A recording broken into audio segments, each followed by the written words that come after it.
ଆଜି ଯାଇଥିଲୁ ଅନ୍ତଲେଶ୍ୱର ମନ୍ଦିର। ବହୁତ ଖୁସି ଲାଗିଲା। ଆମେ ମନ୍ଦିରରେ ପୂଜା କଲୁ, ଡାଲି କଲୁ, ଖେଳିଲୁ, ତାହେଲେ ବୁଲିଲୁ। ଫେର ଆମେ ହଜି ଯାଇଥିଲୁ। ଫେର ଆମେ ତ ଏଇଠି ବୁଲିଲୁ, ଠାକୁରଙ୍କୁ ନମ ତଳିଲୁ, ତାପରେ ତାଲ ଚଲେଇଲୁ, ମୋ ଜଦାକୁ ନମ ତଳୁ, ତାପରେ ଆମେ ଆସିଲୁ। ବାଇ ବାଇ ସାଙ୍ଗମାନେ।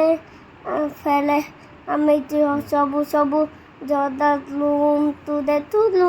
ଫେର ଆମେ ଖାଇଲୁ। ଫେର ଆମେ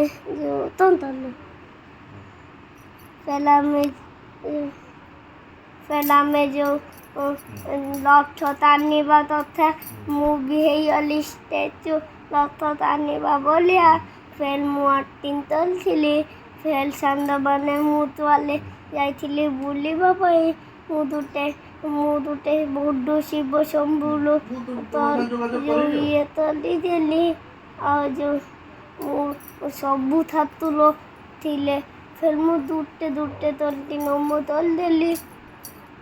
ଫେର ମୁଁ କୃଷ୍ଣକୁ ତଳିଲି। ଫେର ମୁଁ ଇଏ ତଳିଲି। ଫେର ମୁଁ ରାତିଆ ସବୁ ଆଲେ ନମ ତଳିଲି ଯାଇକି। ଫେର ମୁଁ ଡାଲି